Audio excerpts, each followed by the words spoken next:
I have cancer, but my boyfriend doesn't know. He once gave up his dream university for me. He also left me, injured, at the accident scene and hurriedly ran towards another woman. I died on the day he was overseas, setting off fireworks with his female secretary. Chapter 1. The day I found out there was a tumor growing in my head. Tony proposed to me. My mind was in chaos, and for a moment, I doubted if he knew everything. In less than 30 seconds of hesitation, he stood up from the ground, took back the ring box from his pocket, and glanced at me with indifference. If you don't agree with my parents' request, then forget it. A wave of relief washed over me. As expected. He always enjoyed playing jokes on me. I suppose this time he thought it was me pressuring him into marriage through my parents. That's why he decided to humiliate me with this proposal. Silently, I lowered my outstretched hand and smiled at him. Well, what if I agree? Will you marry me? He stared back at me, saying nothing. The answer couldn't be any clearer. Honestly, it was quite hurtful. If you don't marry me now, you won't be able to marry me in the future. I suppressed the warmth in my eyes and said with a huff. Tony didn't seem to care. He took off his coat and placed it on the back of the couch, a hint of subtle irony playing at the corner of his mouth. Are you sure that day will come? He always seemed to have everything figured out. Indeed, I won't be able to wait for that day anymore. Chapter 2. At night, I sat on the edge of the bed, lost in thought. Tony closed his laptop, eased the strain in his tired eyes by closing them, and got up to climb into bed.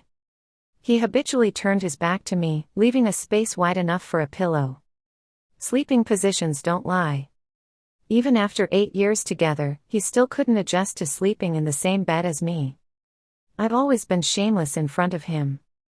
Even if he didn't want to, I would take advantage of when he fell asleep to scoot closer, pressing tightly against his back, wrapping my arms around his waist. Even our first time together was something I shamelessly pursued. I was 20 years old back then. I vaguely remember that it was pouring rain that day. The raindrops pounded incessantly on the window glass, creating a cold and damp atmosphere. I took off my jacket and slowly approached him, embracing him. But he stood there motionless. The waistline beneath his white shirt was so slim and narrow. Unlike me, his body temperature was high. I trembled with shame, fearing that if he rejected me, I might as well die.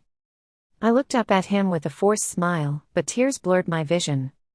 I was so afraid to hear words like shameless, pathetic, disgusting from his mouth.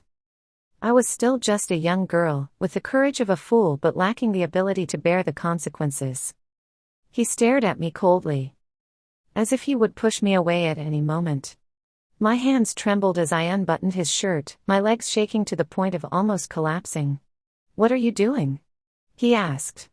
I couldn't speak, just whimpered softly. He leaned down and kissed me, the taste of bitter tears mingling with the touch. "You can't even seduce properly, you fool." I could smell the faint scent of alcohol. His girlfriend had moved on, feeling down. I took advantage of the opportunity and became an irremovable thorn in his side. In the darkness, I gazed at the faint outline of the ceiling lamp. Perhaps when faced with death, one's mindset becomes peaceful. The people I once wasted my youth chasing after, the emotions that once tore me apart, now seem less important than being able to see the sunrise tomorrow morning. Chapter 3. The next morning, the morning light outside the window fell on my face, leaving me feeling a bit confused. The doctor said it might be the tumor pressing on my optic nerve. Now, it takes me a while to focus when I look at things. Tony leaned against the headboard, reading a finance magazine. On weekends, we used to laze around in bed together, and I would cling to him like an octopus, with my hands and feet always touching him in some way. It's an unconscious bodily response. Tony looked down. "Awake?" I smiled at him. "Good morning." He glanced at my shoulder, with a hint of meaning. "You slept pretty honestly last night." I continued to smile. Suddenly, he frowned. "What nonsense were you talking in your dream just now?" I touched my face. It was wet. Did I cry? Worried that he would delve deeper, I sat up halfway, looking at him seriously. "I dreamt that I went to Norway and saw snow and the northern lights." I really want to go. Can we? I looked at him with pleading eyes. Ignoring me, Tony said, no time. I opened my mouth and smiled slowly, all right then. Perhaps my reaction was too calm, but he turned his head to look at me for a moment and casually said, how about next March? No time this year. I nodded. There should still be time. Chapter 4. Actually, in my dream, it was 12-year-old Tony. He wasn't like this before. He used to be a good big brother. I was born picky with food, not liking this or that, and afraid of getting scolded by adults. But he would willingly eat the leftovers from my plate without any disgust. Unlike when we grew up, he wouldn't touch the cup I drank from. I was bullied at school, my hair pulled, my notebooks scribbled on. He was always the first to step up, fighting those annoying boys for me, explaining things to the teachers on my behalf, even giving me his new notebooks. I was very introverted as a child, coming from a single-parent household. Without his protection, I would have suffered greatly from being bullied. Later, when my mom died, I cried to the point of almost going into shock. I said, no one wants me anymore. He said, there will always be someone who wants you. I repeated it, and he repeated it too. I sat on the floor and cried all night, and he endured the pain in his teeth while comforting me all night. The next day, his cheek was swollen. After that, I told him I liked him and hugged him while taking off my clothes. He had a cold expression on his face. He called me disgusting. Chapter 5.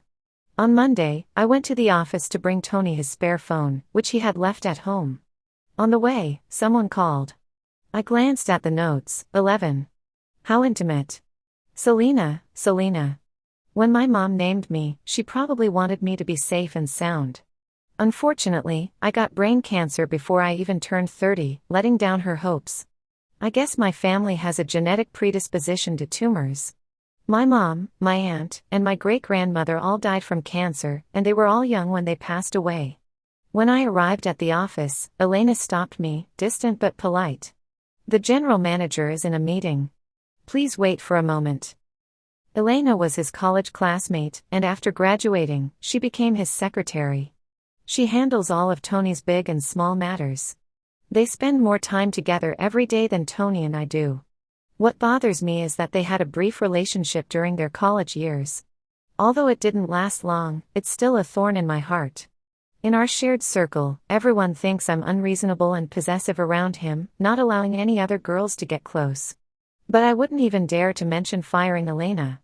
The reluctance with which he broke up with her is still fresh in my memory. Tony was so desolate, looking at me with a cold gaze I had never seen before. Do you only know how to force me with my parents?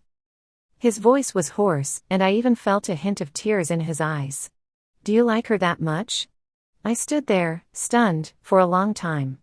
He's usually reserved, and I've never seen him care about someone this much. In the past, maybe I would have been stubborn, waiting until the meeting was over and intentionally showing affection in front of Elena. But this time, I handed the spare phone to Elena and instructed her to give it to Tony after the meeting. With a slight nod to her, I turned around and left on my own.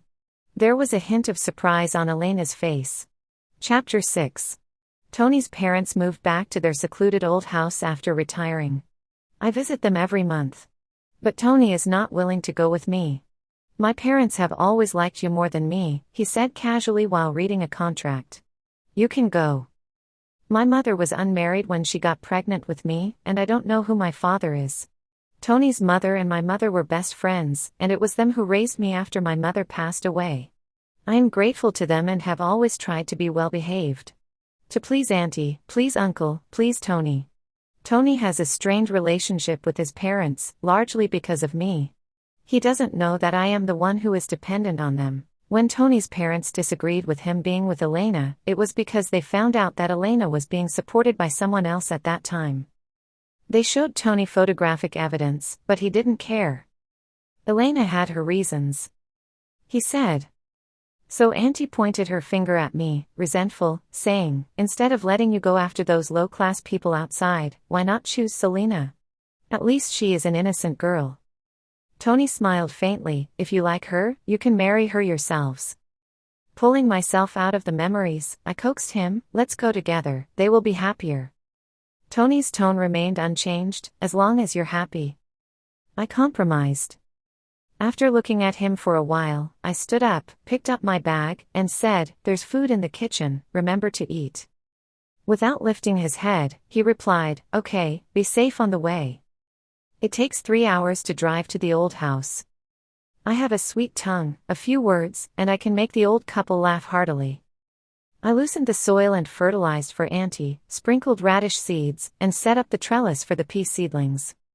Covered in sweat, I unknowingly fell asleep on the stone table in the vegetable garden. When I woke up, it was already dusk. I was wearing Uncle's coat, and my arms were bitten by mosquitoes. The evening glow was fiery, bringing warmth. After dinner, it was time to leave. Auntie entrusted me with taking care of Tony. I agreed. Uncle said, take care of yourself too. You look a bit tired. Sometimes tears can be triggered by such casual concern. I held back the tears, smiled, and said, I won't stay up late next time. On the way back, I realized that I might not be able to drive alone in the future. The headaches are becoming more frequent. Chapter 7. Peter is my attending physician. He suggested that I be hospitalized for treatment. The frequency of my headaches may increase in the later stages, and some people may experience persistent seizures. I shook my head and said, if it gets to that point, I would have already taken my own life. You know, I can't stand suffering. He frowned at me for a moment before finally sighing. I didn't dare to drive, so he drove me back. On the way, Peter looked at me through the rearview mirror and asked, he still doesn't know? He was clearly referring to Tony.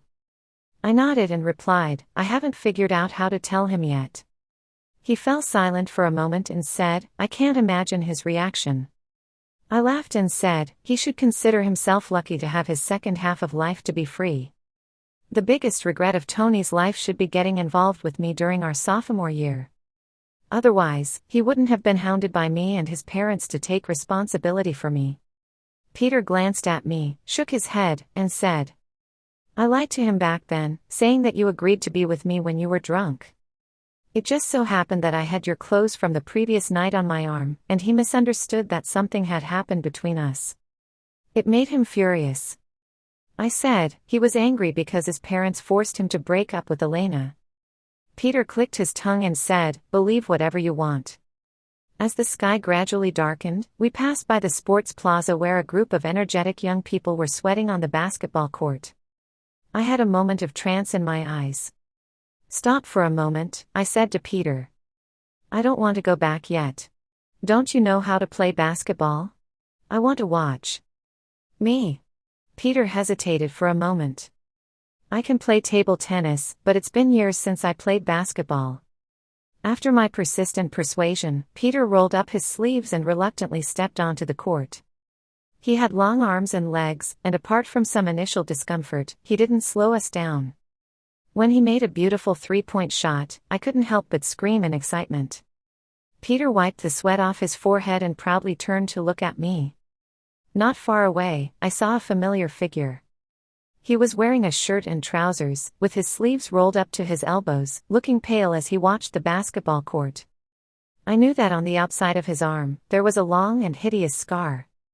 It was the scar he got from the car accident when he saved me. A 20-centimeter wound, fractures, and steel nails. After that, due to nerve damage, he couldn't play his beloved baseball or basketball anymore. Even holding a glass of water steadily was a challenge for him. Chapter 8.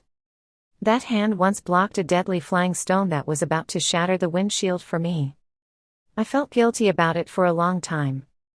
After a game ended, Peter high-fived his teammates and walked towards me, drenched in sweat. I handed him my jacket and said, let's go. He looked pitiful and said, won the game, but didn't even get a sip of water. Only the one I drank, I replied. He reached out his hand and said, give it to me. Tony had left at some point. I felt embarrassed and said, let's go, I'll buy you water. When I got home, Tony had already freshened up, wearing pajamas and lying in bed. I took a shower, got into bed, and he turned off the lights. We didn't speak the whole night. The next day, our planned weekend date suddenly had an extra person. The company is planning a playground project, and I brought Elena to see the location, Tony explained casually. I didn't say anything. As we walked, Elena seemed to have caught a cold and kept coughing. Tony frowned and asked, "Why didn't you say you were sick?" Elena smiled and said, "I've had a cold for a few days, thought taking medicine would make it better, but it got worse when I came out in the wind." Tony took off his jacket and handed it to her. Elena wrapped herself in the jacket and said, "Thank you for caring, boss." It was cloudy and windy, showing no sign of stopping, making my cheeks sting. Tony found a cafe, but it was crowded during lunchtime, with only seats available near the entrance. He let her sit in the seat against the wall to shield her from the wind. Perhaps due to the cold breeze, my head started to ache faintly, and I began sweating profusely. My legs felt weak, and instinctively, I grabbed Tony's arm. He glanced down at me and said, "Are you sick too?" His tone lacked concern. There was even a hint of mockery. I tried to steady myself, releasing his arm, and said, "I didn't eat much for breakfast, feeling a bit hypoglycemic." He remained silent. I said, "I'll be right back, going to the restroom." He responded with a grunt. I turned around, took a deep breath, and the pounding headache made it nearly impossible for me to think rationally. There was some warm liquid dripping from my nostrils. Several customers coming towards me looked surprised. I was having a nosebleed. I quickly covered my mouth and nose, lowered my head, and hurried my steps towards the restroom. After locking the cubicle door, I called Peter to ask for advice on what to do. The phone rang for a long time without an answer, and a wave of nausea overwhelmed me. I bent over, feeling dizzy, and vomited into the toilet in complete darkness. The corrosive stomach acid caused a sore throat. After vomiting, strangely, my headache subsided. I leaned against the wall, taking a moment to recover. I splashed cold water on my forehead, washed my face, and walked out through the side door of the cafe. When I returned, I noticed Elena coughing quite severely, and Tony gently patted her back. My eyes suddenly felt a bit swollen. Perhaps it was jealousy. I walked over, placing a bottle of aminophylline and loquat syrup in front of her. I asked at the pharmacy, they said taking these will help with the cough. Elena looked surprised as she took them and thanked me. Tony's gaze remained focused on her, not giving me an inch of attention. "You seem not feeling well either." Unexpectedly, it was Elena who noticed something was off with me. Tony's gaze finally shifted towards me, with a hint of scrutiny. I smiled and said, "Just a bit of stomach discomfort." He responded indifferently, "After we finish our snack, let's head back early." I nodded. In the car, Peter finally returned my call. "Sorry, I was called in for a meeting with the boss, didn't have my phone." "What's wrong? Is there something you need?" I glanced at Tony in the driver's seat and whispered, "It's just some stomach discomfort. I wanted to ask what medication you recommend." "It's nothing, I'm already feeling better." Peter remained silent for half a second, then "Let's talk when you get back." I couldn't help but curl the corners of my mouth. He's always been so smart. Tony turned to look at Elena and said, "Let me take you to the hospital for an IV drip." Elena hesitated for a moment but agreed. Tony then glanced at me through the rearview mirror and said, "What about you? Do you want to go to the hospital for a checkup?" I shook my head and replied, "Just drop me off here, I'll take a taxi back on my own." He didn't react much and replied, "As you wish." I looked out of the car window at the scenery passing by. Sometimes, I couldn't help but wonder if Tony would regret treating me this way if he knew I was close to death. But then I quickly realized, what does it matter to him? It was my own choice to keep it from him. A few minutes later, Tony dropped me off at an intersection. Elena looked at me apologetically. The car quickly drove away. I stood there for a moment, raised my hand to hail a taxi. Chapter 9. I didn't go home. I bought a pack of beer from the convenience store and went to the riverside, drinking it while enjoying the breeze. I didn't have any intention to trouble myself, so I only drank half a can and held on to the rest. Because I was feeling cold, I also bought a shawl from a clothing store by the roadside. Peter asked me why I didn't tell my family that I was sick. I took care of my mother until she passed away. The image of her in her final moments, withered and shriveled, her veins too weak for the needles to go through, remains deeply ingrained in my memory. Every time I think about it, it feels like a dark cloud hanging over me, haunting me in the midnight hours. The despair and desolation of seeing a loved one tormented by illness never fade away. I don't want my death to be like that. Instead of having them accompany me through pointless treatments, witnessing my gradual weakening, it's better for them to remember me in my healthy and beautiful state. Afterwards, Peter can tell them that I left with dignity, that medical advancements are remarkable nowadays, and I didn't suffer much. I stayed alone for a long time, hugging my legs and closing my eyes for a while, unaware that it was getting dark. I opened my phone and saw several missed calls.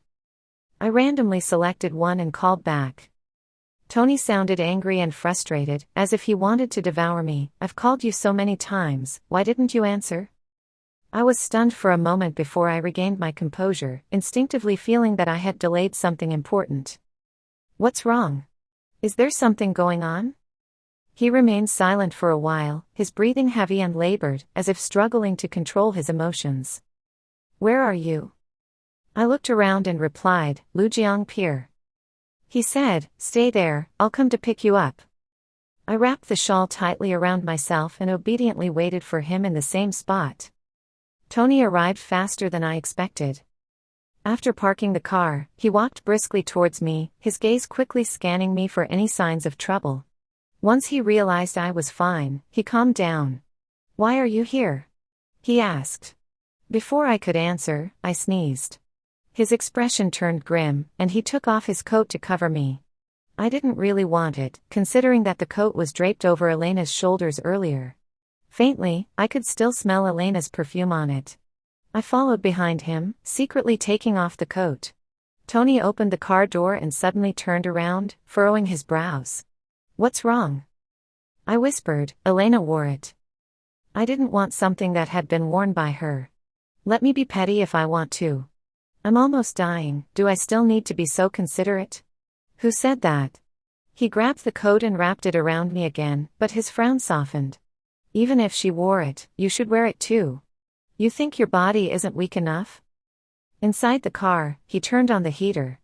I said, "It's hot." He replied, "You deserve it." Chapter 10. After the car accident, Tony became very cautious while driving, taking more than 10 minutes to cover a 5-kilometer distance. As we entered the house, he suddenly grabbed my hand and sniffed, his head lowered, detecting the scent of alcohol on me. "How much did you drink?" "Just 1 can," I replied. He clearly didn't believe me. I wanted to explain, but a series of sneezes interrupted me. He placed his palm on my forehead to check for a fever. "Are you running a temperature?" Perhaps my sneezes were too forceful, as something started flowing from my nose. Tony furrowed his brows. "What's wrong with you?" I shook my head, covering my nose with my hand. "Maybe I'm just feeling a bit under the weather." Blood was gushing out like a tap that hadn't been closed properly. Tony's expression changed abruptly, making me tilt my head back and pinch my nostrils shut. He went into the bedroom and rummaged around until he found some medical cotton balls, which he stuffed into my nostrils. He stared intently at me, his movements delicate and careful. Gradually, the nosebleed subsided, leaving my face and neck sticky with blood. Tony brought a warm towel to clean me up. As he wiped down my chest, his hand paused slightly. I tugged at his sleeve, pointing out a small bloodstain the size of a spot. "You got some on yourself." He shrugged it off, his gaze fixed on my face, his eyebrows furrowing again. "You're having nosebleeds from sneezing? Are you made of porcelain or something?" I nodded, openly admitting, "I'm just a bit fragile." I spoke the truth. He surveyed me for a moment. "Have you lost weight?" Could he still remember my weight? Tony went to the kitchen and cooked a bowl of aromatic noodles.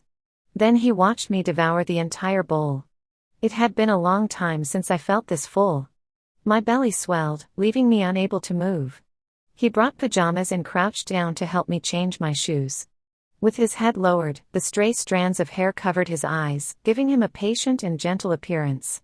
For a moment, I thought I had returned to the past. Back then, because of my picky eating and malnutrition, he refused to indulge me anymore and corrected my taste preferences. Actually, There are so many things I want to ask him. He did so well on his exams back then, clearly capable of getting into one of the top 5 universities in the country. Why did he choose to stay at our mediocre 985 university? He said it was because it was far from home, where he could escape from family troubles. Was that the truth? Or was it because he was afraid of me going to a distant place alone for school, fearing I would be bullied? But I never managed to ask him these questions. Tony received a phone call. He stood up, walked to the side, and his tone and demeanor were incredibly gentle. She's been found. Some things are destined by fate. If he hadn't come to our school, he wouldn't have met Elena. Although Elena later succumbed to pressure and got involved with another guy, over these many years, these two people still share a deep connection. Tony, I don't have much time left. Stay with me until the end, and then you can be free. Chapter 11. In one more month, it will be my birthday. Lately, I can clearly feel that my health is deteriorating. The dosage of pain medication keeps increasing, yet the pain only intensifies. Peter also told me that my condition is not optimistic. I cling closely to Tony, repeatedly whispering in his ear, "Take me to see the northern lights, okay? Didn't we agree to go next year? I can't wait that long." Do you know the symbolism of the northern lights? It represents luck, and those who witness the aurora will harvest a lifetime of happiness. I've been pestering Tony relentlessly, and he's starting to get impatient. Fine. Really? He responds, My eyes brighten up, and I tightly embrace his neck, planting a kiss on the tip of his nose. Tony freezes for a moment, his muscles tense, but he doesn't push me away. Chapter 12. Our relationship has eased quite a bit. The most noticeable change is that Tony has become more fierce. Although our frequency of interaction wasn't low before, he has been putting in more effort lately. Putting aside all the complicated romantic entanglements, I still cherish this time we have together. If it weren't for those confusing relationships between men and women. At the very least, he is a responsible older brother. Life is always full of surprises. After enduring for so long, my birthday is finally approaching. On that day, I went out to buy some things for an upcoming trip abroad. However, I had a severe headache on the way and ended up being hit by a motorcycle. I curled up on the ground, pale-faced. The owner of the scooter was terrified and wanted to call an ambulance for me, but I stopped him and dialed Peter's number instead. He was supposed to have a day off today. Peter arrived quickly. He picked me up from the ground, where I was convulsing in pain, and placed me in the car. Then he gave me a sedative. I slowly recovered and still had the presence of mind to joke with him, "When I die, make sure to leave half of my inheritance to you. You're more competent than any boyfriend." In the midst of his busy schedule, he spared a moment to glare at me. "Who wants your inheritance?" "Well, what do you want then? I don't have anything impressive to offer." He pondered for a moment. "How about cooking me a meal? Honestly, I pursued you in the first place because your cooking is incredibly delicious." Oh. I've been cooking for Tony for so many years, yet he never fell in love with me. We went to the market to buy groceries, and with a grateful heart, I prepared to showcase my culinary skills. Peter was originally leisurely leaning against the kitchen door, watching me. But I called him in to help. Halfway through cooking, Tony called me and said, "What happened? Someone at the company said they saw you get hit on the road today?" I was taken aback, not expecting him to know. "Just a minor accident, nothing serious." He took a deep breath. "Where are you now?" Peter handed me the prepared shrimp. I used both the shrimp shells and heads. If I knew it would be this troublesome, I would have just bought shrimp meat. Tony heard his voice and fell silent. I had to say, "Peter helped me. I'm cooking for him at his place." "Well, then it seems like there's nothing to worry about," he said in a low voice before hanging up. Peter and I exchanged a glance. He shrugged. Later that night, Tony came back very late. I happily bounced over to him, handing him a warm glass of milk. "When are we going to Norway? I'll book the flights." Tony looked up at me, not taking the milk or saying anything. In that silence, I had a premonition. And sure enough, he lowered his gaze. I'm sorry, but there's a challenging project in the UK that we have to take over. I need to be personally involved from start to finish, and it will take at least 6 months. Unconsciously, I tightened my grip on the cup. In the past, of course, I would understand. Work comes first, career matters. I understand that. I can be quite willful. But I've never interfered with his work. Can we postpone it a bit? We won't be able to stay in Norway for more than a few days, I said, feeling lost, even a hint of pleading in my voice. Perhaps surprised by my persistence, he glanced at me. We'll go next year, and you can stay as long as you want. For a long while, I just murmured in agreement. But there won't be another chance. Feeling somewhat guilty, in bed, I turned my back to him. Tony embraced me from behind, planting small kisses on my neck and shoulders. I didn't respond, and he wasn't upset. He kissed me slowly, even kissing each of my fingers, starting off ticklish but gradually becoming more intense. 5 months apart, it seemed like he wanted to make up for it all. The next morning, he packed a few things, and Elena brought the car to the front yard. Tony said goodbye to me. I'll find time to come back. After saying that, he prepared to leave. I said, no hug. He hesitated for half a second, leaning closer to me. Elena poked her head out of the car. Boss, it's time to go. Tony paused for a moment. Well, he's never been affectionate with me in front of others. He looked at me and said, wait for me to come back. Then he turned and walked towards Elena. Out of habit, I started counting. 1 step. 2 steps. 3 steps. 10 steps, and he didn't look back. In the past, I always hoped he would turn around and look at me, even just a glance, to show that he couldn't bear to leave me. Unfortunately, this time was no exception. Chapter 13. I slept for a long time. When I woke up, it was already dawn. The night was cool and silent, the whole city was quiet. Tony messaged me to let me know he had arrived in the UK safely. I didn't reply.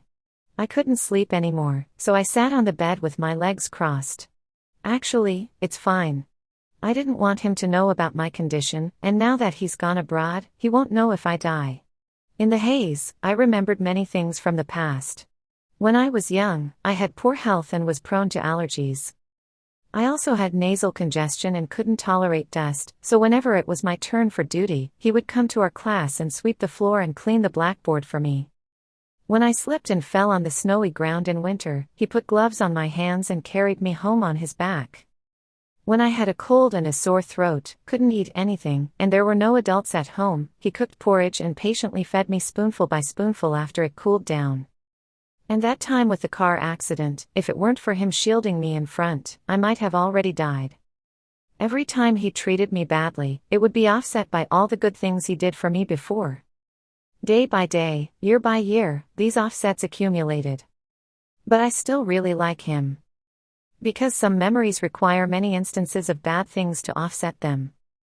And there are many good things he has done for me that cannot be offset. I walked barefoot into Tony's study.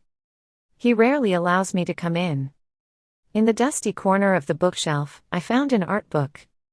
Right, Tony used to love drawing. Besides various sketches, I came across a sentence. I know Selena doesn't have a mother, which is pitiful, but I don't like her. The handwriting was a bit childish, written by a young Tony. I hesitated for a moment. I continued flipping through the pages. After she came to our house, Mom and Dad only had eyes for her. When we were in the car, because she got car sick, Mom always held her in her arms. The food I liked, she didn't like. So Mom and Dad only made what she liked to eat. When I got sick, no one noticed. My heart sank. So, after I appeared, Aunt and Uncle neglected him so much. He was just a child at that time too. Having the attention and love of his parents taken away by an unrelated person who appeared out of nowhere, why should he be generous? The diary entries became more and more numerous as I continued reading. She picked up a drenched little cat, didn't feed it properly, and cried uncontrollably. I hugged her, and she immediately held on to me. Tears and snot smeared onto me, all dirty. Mom and Dad forgot my birthday, but she didn't forget.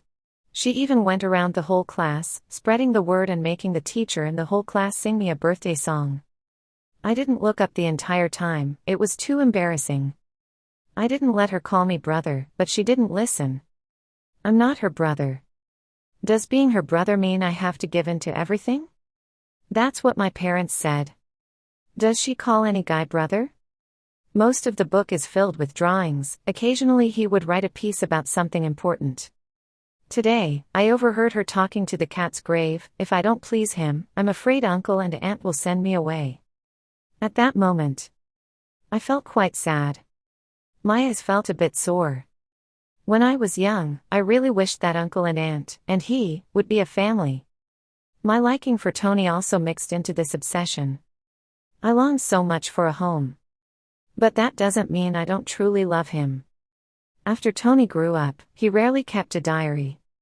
Flipping to the last page, there was only one sentence: she seems to think I'm drunk. Fool, men can't get drunk. The pages were old and stuck together. I tore open the second to last page, and there was another piece. Elena is quite similar to me. I found many similarities in her, even the stains on our souls are the same. Maybe I can make her my girlfriend. I froze for a moment. So, in the end, he realized that Elena was his soulmate. Turns out, my childhood memories are different from his. Turns out, I hindered him so much. I picked up a pen and wrote a few words on the back of that sketchbook. I'm sorry. Chapter 14. The headache has come back, and when it hurts, my whole body aches. Is the painkiller not working anymore? I look at myself in the mirror, to be honest, not very attractive. The baby fat is finally gone. Tony doesn't like the sisterly type, maybe he'll like me like this. It wouldn't be an exaggeration to say that I'm his aunt. Tortured by pain, trembling and restless, when my willpower is blurred, I can't help but think of calling Tony. My fingers touch his number. But in the end, I don't press the call button. I am a very selfish person. I have many dark thoughts. I know very well that Tony doesn't like me, yet I still force him to be with me, using responsibility to blackmail him. This time, let it go. Chapter 15. On my birthday, Tony called me multiple times. I looked at the phone screen lighting up and then turning off. In the end, I answered. Why did you take so long to answer? His voice on the other end was a bit noisy.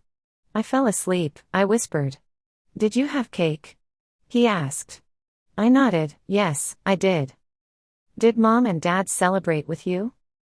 How could I let Aunt and Uncle see me in my current state? So I lied to them, saying that I went on a trip, wanting to explore the other side of the world, and that it would be a long time before I came back. No, I said with a smile, I celebrated with friends. He was silent for a second. Peter? Indeed, he was the closest friend I've kept in touch with all these years. Yeah, it was him who bought the cake. Annoyingly, he bought one that was 1 year older. He even tried to convince me that being older by a month means being older by a year. He's really annoying. In fact, I haven't seen him in a while. Tony made a sound of agreement. I've been having stomach aches and chest pains lately, rolling on the ground in pain. I wanted to be a bit coquettish, but my voice was hoarse, so the effect wasn't very good. Can you come back soon? I want to see you. Have you heard the story of the boy who cried wolf? Before, when Tony was going on a business trip with Elena, I wanted to go with them. Tony didn't agree, so I threatened to commit suicide. The night before they left, I sent a message saying that if he didn't take me, I wouldn't live. I was just venting my frustrations, but I didn't expect him to actually believe it. Tony hurriedly rushed over, and I sat cross-legged on the floor, holding a dull Western knife in my hand, gesturing it on my wrist. His originally anxious expression immediately turned cold. Since then, whenever I had any discomfort and told Tony about it, he would become very impatient. The more I wanted him to come back quickly, the less likely he would come back. I knew this very well. Sure enough, he coldly said to wait until work was done and hung up the phone. Well, it's not easy to make him like me. I've been trying for 20 years without success. But to make him hate me, I know exactly what to do. This way, when he learns about my death, maybe he'll be a little less sad. If he still feels sad for me, that is. Chapter 16. 1 month later. I was sitting in a cafe, listening to music. At the next table, there were a few friends of Tony's, both male and female. I wore a duckbill cap, with the brim pressed low, dressed in all black, hiding in the corner. They didn't recognize me. I overheard my name and their gossip. So, Tony, he wants to break up with me. He said it's been dragging on for too long, that both of us are tired and fed up. After contemplating for a while, I started packing up my things at home. Clothes, shoes, toothbrush, cups, and even some tacky decorations with the so-called vulgar aesthetic that I forced into the house. I gathered everything that belonged to me. This way, when his new girlfriend moves in, she won't have any reason to argue with him over things I left behind. I packed up these miscellaneous items, most of which I took to the garbage dump, while some I sold second-hand. Among them were the wedding photos we took together. They were taken when our family traveled abroad, and aunt and uncle also have a copy. I used to cherish them a lot, hanging them in the most prominent position at home. But these couldn't be sold second-hand, so I had to throw them away. Before leaving, I took one last look at this home. All right. There's no trace of me left. Oh, wait. I left a big brown teddy bear on the sofa in the living room. The reason I bought it was that I thought it resembled Tony. I left a note on it. Teddy is for Elena. How much does Tony like Elena? At that time, the three of us were in the same car. I was driving, Tony was in the passenger seat, and Elena was sitting behind me. When we were hit by that out-of-control truck, Tony shielded me from the flying debris, but the deformed car trapped me tightly. My legs were stuck under the steering wheel, and the shattered glass pierced my thigh, blood flowing. Perhaps due to the body's self-protective mechanism, at that moment, I felt numb, unable to even feel the pain. I heard Elena's painful moans from behind, and Tony, despite his broken arm, got out of the car and opened the door for her, carrying her out. Only after that, did he have the energy to attend to me. Chapter 17. When did Tony return to the country and why didn't he tell me? I saw him getting out of a taxi at the entrance of the community, and my face turned pale, feeling panicked and lost. I just thought that I couldn't let him see me in my current state. Perhaps sensing my gaze, he turned his head in my direction. I turned around, feeling a bit flustered, and quickened my pace. I rented a small house nearby. Once I arrived home, I finally breathed a sigh of relief when Tony's call came through. He must have come home and found me gone.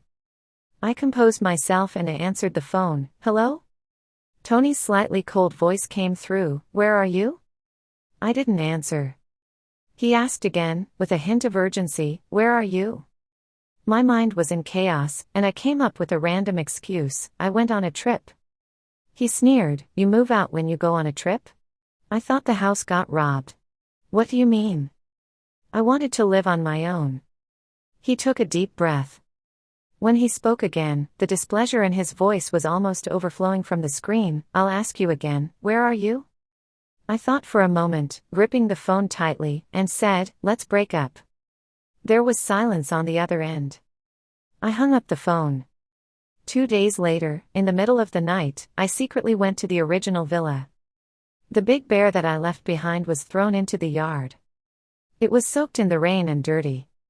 With his temper, being treated like this by me, he definitely couldn't stand it. I touched the bear's ear and took it with me. It was difficult and ridiculous to carry it, but I managed to fit it into the back seat of a taxi after some effort. I still had a selfish hope that he and Elena would occasionally miss me in the future. But I also hoped that he wouldn't care about me at all. You said, if I were to die, Tony wouldn't be able to taste the food I cooked, hear my voice, or have me annoying him in front of his eyes every day. Would he miss me? Chapter 18. My weight has dropped significantly. I feel like I'm not far from the most embarrassing situation that Peter mentioned. Assisted suicide is illegal in my country, and I'm quite frustrated. I don't want to go to Switzerland, where I'm unfamiliar with everything. With my current physical condition, I can't endure such a tumultuous journey. Peter said that if I wanted to go, he could take me. When he said that, there was reluctance in his eyes. I looked at him sideways and asked, "Isn't that too cruel for you? To send me away with his own hands, he will surely have nightmares afterwards." After a long period of contemplation, I've decided to jump into the sea. Rivers, lakes, and seas. Tony is the only one who doesn't like the sea. He likes winding streams, broad rivers, and serene gentle lakes, but he doesn't like the mysterious vastness of the ocean. He's just a very boring person. That's fine, I'll die in a place he doesn't like, saving him the trouble. So that he won't be reminded of me and have his scenery spoiled. Although Peter doesn't want it, I still left half of my inheritance to him in my will. As a friend and a doctor, he's been too caring, and I have nothing to give in return. It's embarrassing to say, but I don't have much money. I originally wanted to record a video for my uncle and aunt, but considering my current appearance, I decided against it and wrote a letter of gratitude instead. Since I've always wanted to call them Mom and Dad since I was little, I addressed them as such in the letter, hoping they wouldn't mind. The sea breeze blows fiercely, howling in my ears. In my social media feed, I saw a picture posted by Tony. He and Elena were watching fireworks. I remember Elena saying that what she missed the most was the fireworks of her childhood, carrying the most innocent and beautiful wishes. Bursts of uniquely shaped fireworks bloomed in the night sky, dazzling and sprinkling specks of brilliant starlight, then falling down like a meteor shower. It resembled the most vibrant manifestation of life. I placed my phone on a rock and leapt into the sea. Chapter 19. Extra, Peter. When I informed Tony of Selena's death, he furrowed his brows and didn't believe me. "Don't joke like that." "Sir, I'm not joking." I handed him Selena's farewell letter. "This is for your parents, please pass it on to them." He didn't take it, not even glancing down at it. "What is she up to now?" I chuckled inwardly. "Sir, Selena's body has been found by the police. You can go to the morgue to confirm if it's her." After saying those words, I turned and left. I didn't look at his expression. On the 7th day after Selena's death, Tony returned from abroad. His parents couldn't reach Selena and reported her missing. The police found me through clues, and I told them what had happened. At the same time, I received the scheduled emails from Selena. She told me she had left and not to miss her too much. She also gave me the password to her rented room and asked me to pass on her farewell letter to her uncle and aunt. She said she had written a detailed recipe book for me, so I could learn to cook her dishes if I ever wanted to. There were pickled chili peppers and pickled vegetables she made in the refrigerator, enough for me to eat for a long time. I had a premonition since she hadn't contacted me for so long. She died on such an ordinary day. Without telling anyone, including me. I'm a medical student. I used to go to their school cafeteria every day for lunch because their egg and bean sprout pancake was delicious. I would sit alone and eat slowly. I have a picky eating habit. Over time, she noticed and would always look over at me. Later, when her bicycle broke, I happened to pass by and helped her fix it. That's how we got to know each other. She probably thought my family was poor, so poor that I only ate one meal a day, only ordering one pancake. So she would purposely order 2 servings of meat, pretending she couldn't finish it, and ask me to share it with her. I enjoyed watching her act and went along with it for a long time. It continued until she started bringing a large bag of fruits, snacks, and daily necessities every week, saying the girls in her dorm wanted to lose weight and asked me to help them eat it. I couldn't take it anymore, so I deliberately dressed in designer clothes and carried a PR Selena triangle bag to meet her. "Girls should recognize this brand, right?" She looked at me with surprise, carefully examining my bag and pointing at it. "That seems like that. Something." Her expression changed, probably thinking it was a knockoff, but afraid of hurting my pride, she complimented, "It looks nice." I couldn't help but smile even more. She always loved doing things like this. Even in death, she wanted to leave half of her inheritance to me. When I saw the string of numbers in my bank account, I couldn't help but laugh. Laughing, I sat down on the ground, covering my eyes that were filled with tears. Tony must have gone to the morgue to confirm. When he came out, his fist was clenched tightly, and he had a dazed look on his face. I'm a doctor, I know what a body soaked in water looks like. It will probably be something he will never forget. The police handed him the phone they found on a rock, and it still had some battery left. The lock screen password was easy to guess, it was the day her childhood cat died. Just like many of her passwords were her mother's birthday. This girl, who is so loyal, is hard to understand. Maybe it's because her mother passed away early. She told me to cherish every family member. That little cat was her family. She also said that I am her family. Fool. After the screen lit up, what caught my eye was Tony's social media feed. He and Elena were watching fireworks in the UK, the scene filled with romance and happiness. That was the last thing she saw before she died. I wonder what her mood was at that time? A few days later, Tony suddenly came to find me. He asked me when she realized she was sick. I said, the day you proposed to her. Tony's eyelids trembled, the day of the proposal. Yes, I leaned back in my chair, looking at him inquisitively, but what did you say? You didn't actually want to marry her, it was just your parents' demand. He seemed to understand something, his eyes turned red instantly. No wonder. No wonder what? I sneered, no wonder she was so upset at that time. You can tell that his mental state hasn't been good lately. He has lost a lot of weight, his voice choked, slightly pleading, as if desperately wanting to hear a negative answer. Was she in pain during her last moments in life? I maintained my usual smile. Sir, she had brain cancer. Advanced stage brain cancer patients experience severe headaches, dizziness, frequent nausea, and vomiting. Sometimes she couldn't see things clearly and would often fall when she was alone. After the cancer cells metastasized, she couldn't even pinpoint the specific area of pain because her whole body was in agony. She couldn't bear it, so she chose to end her own life. She wanted me to tell you that she didn't suffer much when she passed away. I looked at him with disdain. But I can't bear to keep it from you. Tony, what were you doing at that time? Were you watching fireworks with Elena? Oh, by the way, there was this one time when you, Elena, and 2 others went out together. She had a severe headache and had a nosebleed in public, so she hid in the restroom until she felt better before coming out to meet you all. I said, she called me at that time, but I didn't answer. Tony suddenly looked up at me, his eyes filled with disbelief. I chuckled, but compared to her, you were clearly more concerned about Elena's cold. Tony's face turned pale, unable to recover his composure. The nurse gently knocked on the door. Dr. Peter, there's a patient's family looking for you. I stepped past him and walked out. Outside the door stood Tony's parents. Tony's mother had swollen, teary eyes and needed Tony's father's support to stand steadily. You are Selena's attending physician, also her friend.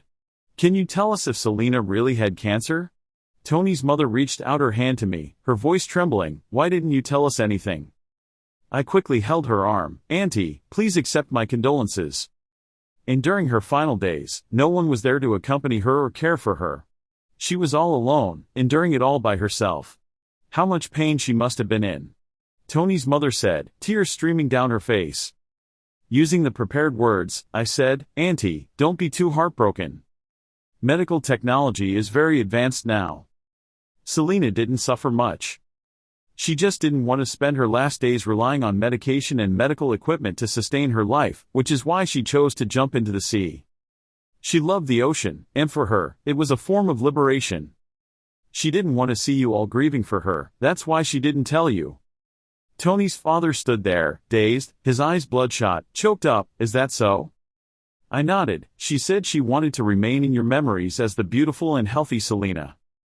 Tony's mother murmured, she even worried about my high blood pressure until the end, reminding me to take my medication on time, to have regular checkups, and saying her uncle would supervise me and forbid me from drinking. Even on the day she passed away, my Selena called me to check on me. She sat slumped in a chair in the hospital corridor, covering her face and crying. I didn't sense anything was wrong. Tony stood by, he knew the truth. That's why the pain was even more unbearable for him. Just like me. Chapter 20. Extra, Tony. Section 1. Selena's first month after her death. Sometimes I forget this fact. Waking up in the familiar bed in the morning, I instinctively turned my head to the side, wanting to push her feet off me. But it was empty. Everything around me was empty. She's gone. She will never be here again. I froze for a long time, suddenly remembering that in her last days, she rarely clung to me like that. A week later, I gradually regained my sanity. I gave up on the project in the UK. My parents were still grieving over Selena's death, and I needed to stay in the country to take care of them. I commuted between the office and my parents' house every day. I locked up the house that Selena and I shared and put it up for sale through a real estate agent. There was nothing to escape from, really. She had tidied up the house so neatly, not leaving anything related to her behind. Oh, she left behind a silly bear. There was a note attached, saying it was for Elena. I remember, she said I looked a lot like this bear. I sarcastically thought, was this supposed to be a gift for Elena? Feeling some unknown annoyance, I casually threw it into the yard. One day, my mother suddenly said, let's go visit the place where Selena passed away. When she mentioned Selena, her eyes started to turn red again. I keep dreaming about that sea. Maybe Selena wants to see me. After my mother finished speaking, both she and my father looked at me. I picked up a piece of food with my chopsticks and handed it to my mother. I can have the driver take you there. My mother looked at me, aren't you going to visit Selena? It's just the sea, and besides, I've always been afraid of the ocean. My father nodded. When Tony was little, he wouldn't even go to the ocean park. Forget it, let's go. The television played a breathtaking aurora in Canada, as if the night sky was infused with ever-changing fluorescent green paint. I averted my gaze, put the dishes and chopsticks in the sink, and turned on the faucet. My mother brought back a seashell from the beach and placed it by the bedside. My father said that at the time, she was calling out Selena's name, and the shell was washed up to her feet by the waves, as if it was a gift from Selena. Other than that, life went on as usual. Section 2. Elena coughed during the meeting.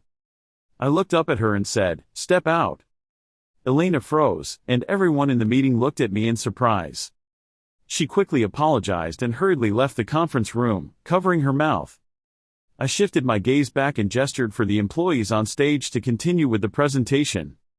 Elena hid in the pantry, wiping away her tears. I walked over silently and poured a cup of coffee for her, handing it over. Be mindful of your emotions in the company. She reached out and took it, somewhat flustered, and said, "Thank you, boss." As I held the coffee, preparing to leave, I suddenly heard her say, "I'm not crying because of what happened in the meeting." Her voice was hoarse. I just remembered the last conversation I had with Selena. She bought me medicine and told me that taking it would help with the cough. She must have been in pain at that time too. "Boss, do you know? During the car accident, Selena watched as you pulled me out of the car. Her expression was full of sadness, the kind that only girls can understand. I figured she must have misunderstood. She always thought that after the accident, you wanted to save me first." I paused for a moment. At that time, Selena's leg was trapped under the deformed car hood, and her face had turned pale. Elena was groaning in pain in the back seat, and I got out of the car to help her out first. She was terrified and unconsciously clung to my clothes. I comforted her with a few words, and only then did she release her grip, as if awakening from a dream. I had a passerby call for an ambulance and report the accident. Then, I went to check on Selena's condition. She was trapped tightly, and I tried to recline the driver's seat back to create space for Selena to pull her leg out. However, the seat adjustment button wasn't working properly. So, I started by removing the glass shards that had pierced into her wound, waiting for rescue.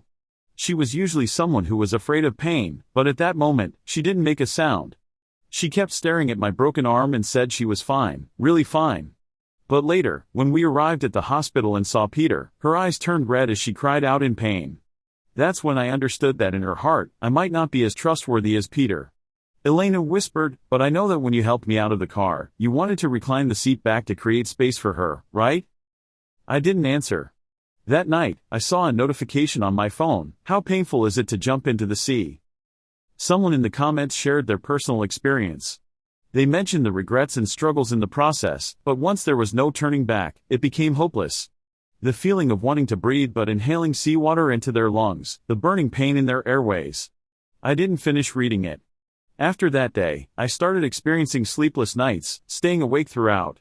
When I couldn't sleep, I cooked, cleaned, and ironed every piece of clothing. My mother was surprised to see a table full of dishes in the morning. She took a bite, her eyes slightly red, and said, "It tastes like something Selena would make." I picked up a piece of braised pork and put it in my mouth.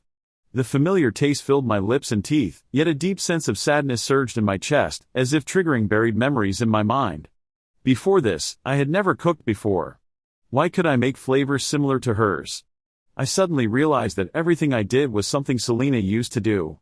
Each and every one of them was her habit during sleepless nights. Section 3. A few days later, the agent told me that a client had shown interest in the house and asked when we could sign the contract. I returned to the previous villa. Without her belongings, the interior felt empty. The childish and exaggerated wall paintings were gone, the stuffed animal pillows on the sofa were gone, and the potted plants she had kept on the balcony were removed, including the wedding photo we took during our trip. Only a cold and minimalist home remained. I stood there, suddenly wanting to find traces of her presence. But there was nothing, not even a trace.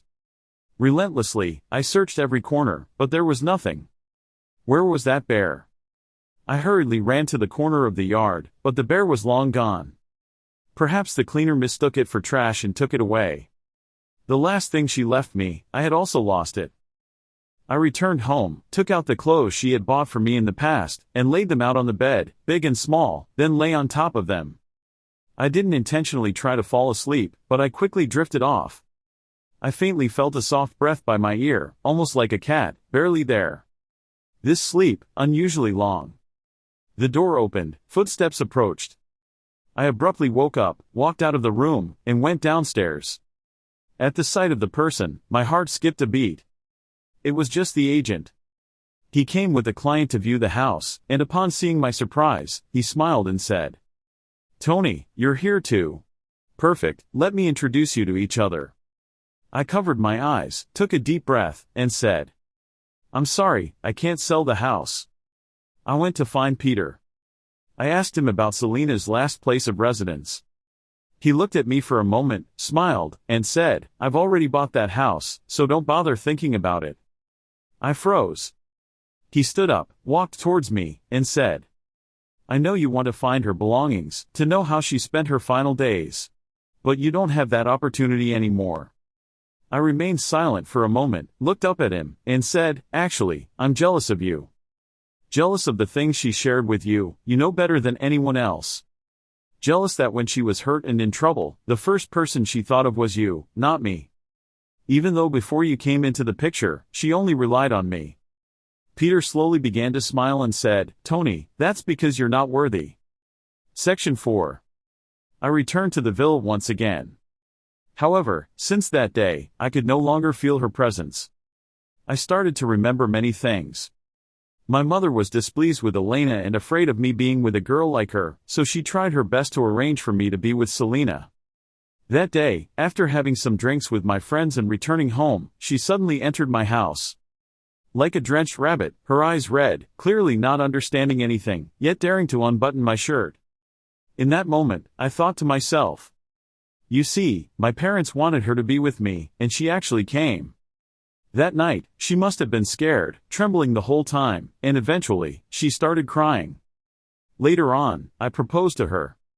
Her expression was complicated: surprise, hesitation, doubt. But joy was conspicuously absent. So, I thought she didn't want to marry me. That's why I said those words that haunt me, causing me immense regret whenever I recall them. Little did I know, my words would become a reality. The next day, I went to the study to organize some important things, but in a corner of the shelf, I saw a thick album. I opened it and discovered that before Selena came into my life, my childhood was actually quite lonely. Most of the time, I would lie down and draw by myself. After she came, I started using the album as a diary. It contained records of everything related to her. As I flipped through the pages, I found 2 recent entries from our university days. I closed the album, about to put it back, when suddenly, on the back cover, I caught sight of fresh handwriting. "I'm sorry." It was Selena's handwriting. My hand started to tremble. Did she see it? Was it because she saw this diary that she took her own life?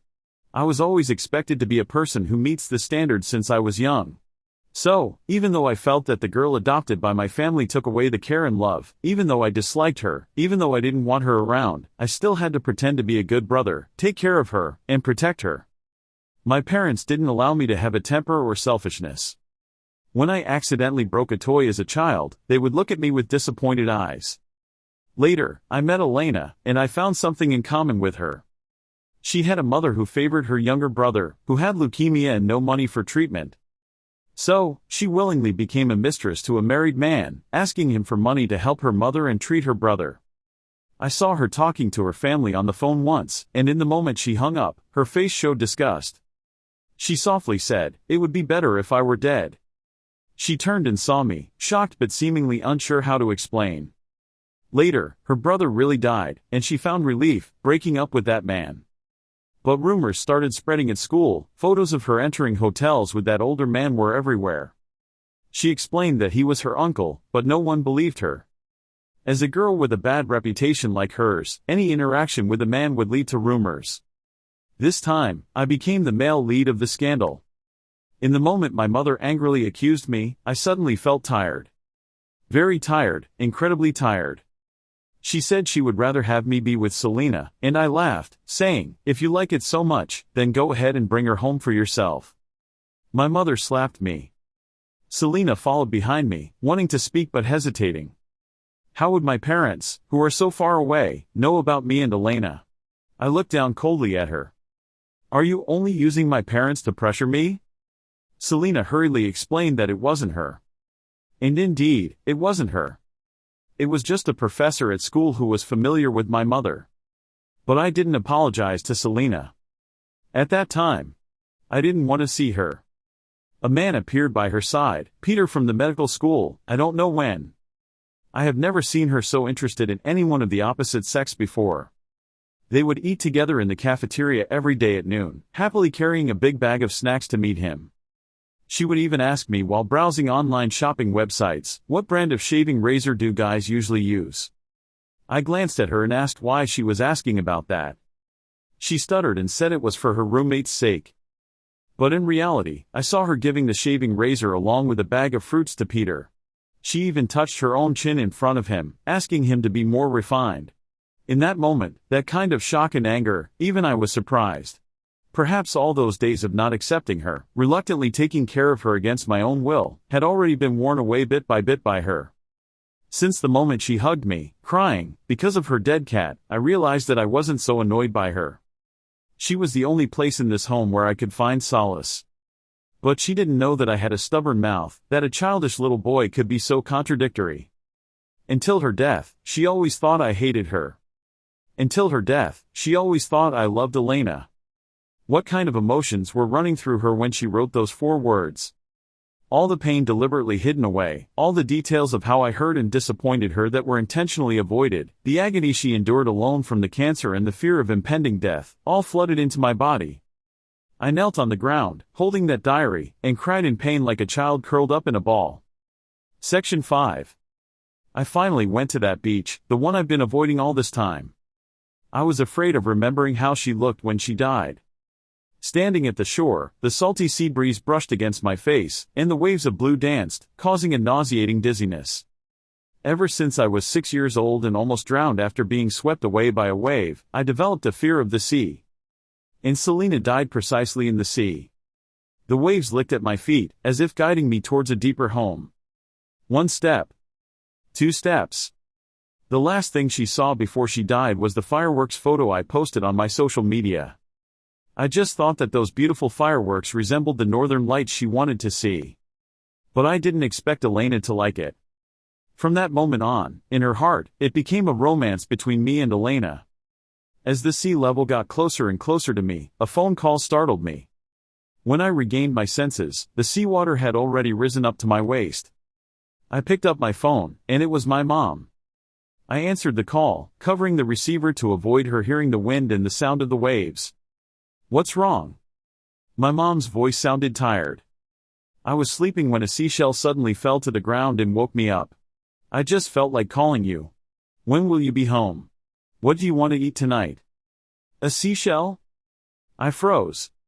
Yes, she still had her beloved family who needed me to take care of them. "What's that sound in the background? Are you at the beach?" my mom asked, confused. "No," my voice was hoarse. "I'll be back soon." Section 6. A few days later. I received a phone call, and the voice on the other end sounded hesitant. "Brother, it's me. There's something I might need to tell you." We were at the small tavern before, and we might have encountered sister-in-law.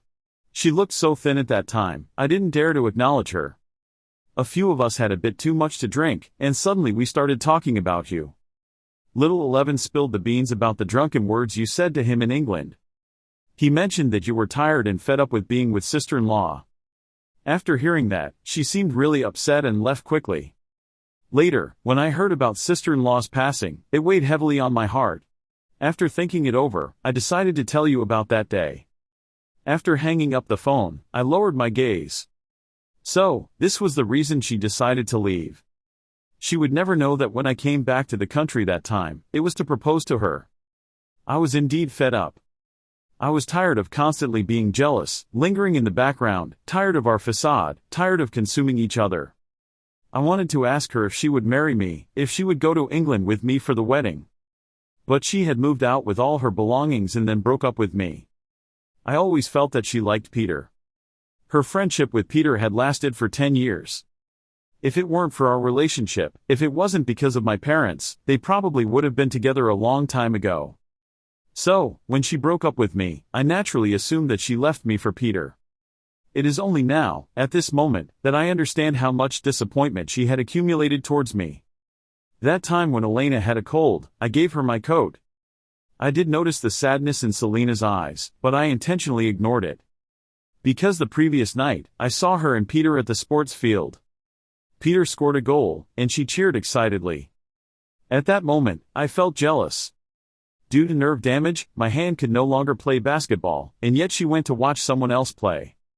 She leaned on my arm, her legs weak, and I even mocked her. To make me compromise, she used to fake being sick and uncomfortable when she was a child.